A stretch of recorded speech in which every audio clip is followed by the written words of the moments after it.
Ito iti project mi. Then ni father ko. So ti kontraktor kung labor iti project tata.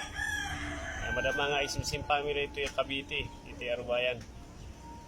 Kahit mga mayor no stop no napintas ni ako ispektaran din manot din manon dito iyan ko. Kas lang adapt iti kabakiran. Ngayon adapt tayo pada mati simpa iti Cavite. Nabanur iti Cavite. Halos half year nga isim family ito yaman ti apo ta mayronos matan. Already ti din manon dito iyan ko ako ispektaran at ibag matan gayam.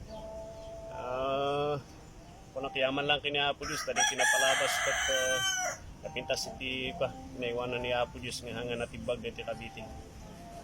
Ano may bagam, napas. Iti laborer kan father ko. Pantay iti Cavite. Tayo kadwa.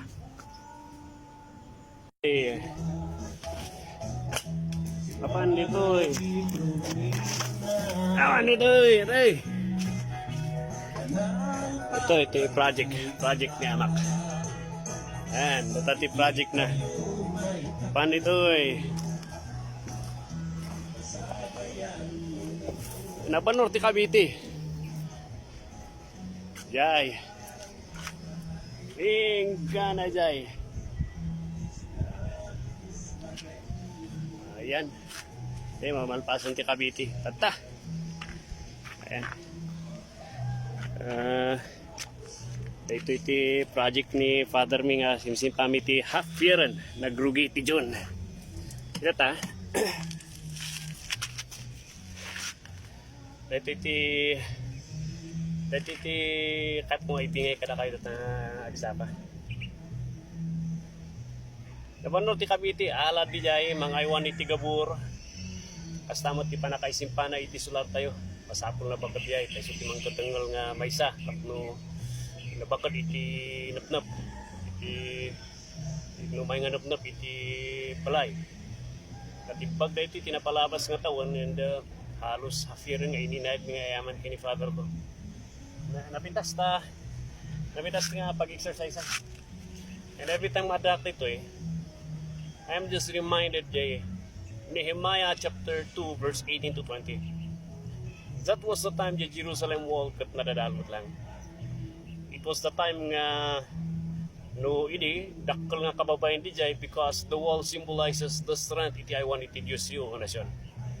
And every time nga lablabasan ti dadto mga nasyon di wall kat it is a mockery on their part because pakpakita na nga nga inaywanan ni Apo Dios isuda or probably dinusa or probably inlunod ni Apo Dios isuda.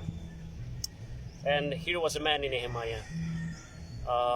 He got the burden. He heard a report from Hanani nga napanagpasar di palasyo and kunana numayaton tanaw na da Ezra mapantayo isimpa di wall na mahanda nga na isimpa kunana no na bayag nga na ornos hanggat hanmat gayam. It broke the heart ni Nehemiah when he heard nga the wall was broken. Nakatiwangwang dagi bricks and it was a slap to his face thinking it is a testimony na bound di testimonya iti si Biblia nga Diyos da.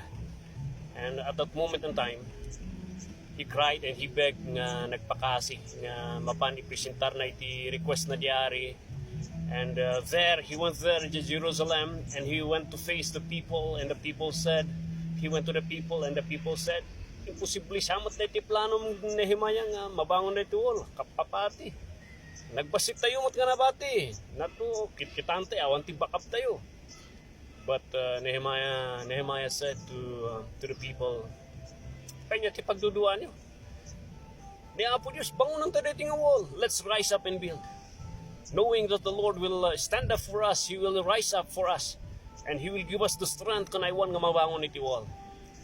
In our lives, there are many shattered walls. Tunggal may sakala tayo. Some iti family, finances ti daduma, emotionally, mentally ti daduma, relationships ti daduma, and it's hard to break that wall. But one thing nga napasama ka dyan, impossibility nga kung natin nga mabangon di Jerusalem wall, it became possible. It is because it is God who stood up for them. Kapsat, awan imposible kini Apo Diyos. No binangon ni Apo Diyos di Jerusalem, the Jerusalem wall, through that man. Awan imposible kini Apo Diyos.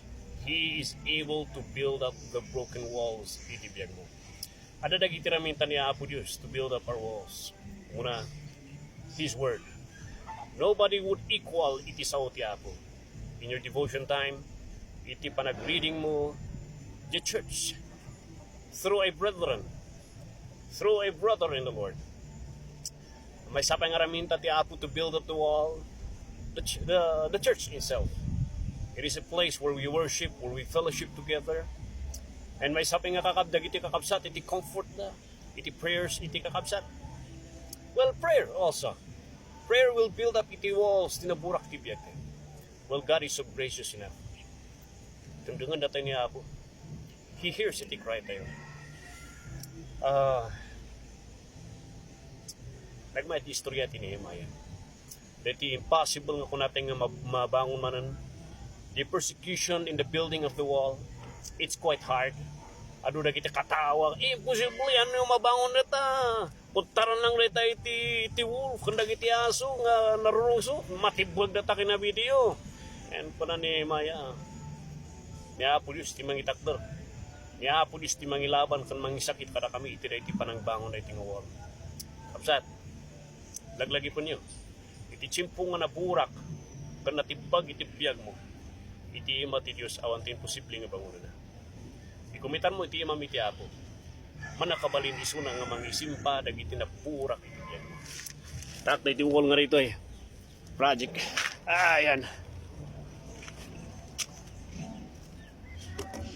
Iti nga wall. Kasi ni Apo. Ininayat pat na Euronos. Aladang iti hollow blocks. Yan ni father ko. Here is the builder. Nanusan na nga nangininay nga ng project niya. So mga kapsat. Ada niya ako mangbangon na iti wall iti lifetime.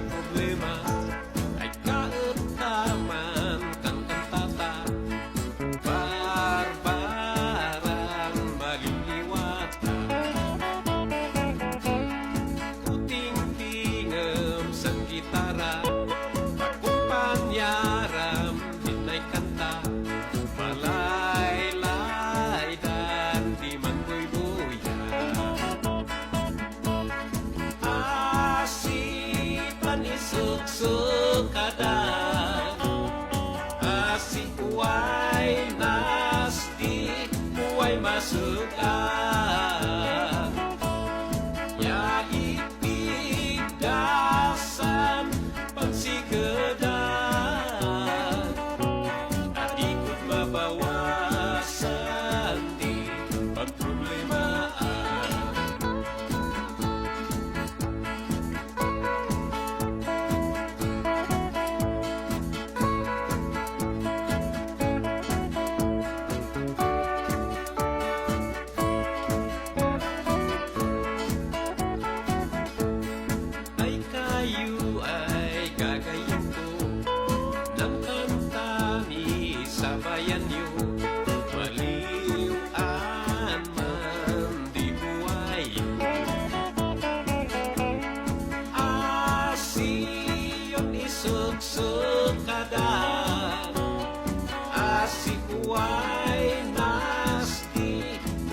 Masuk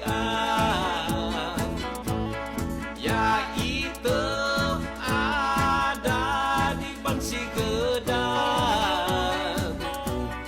ikut mabawasan di pangproblemaan.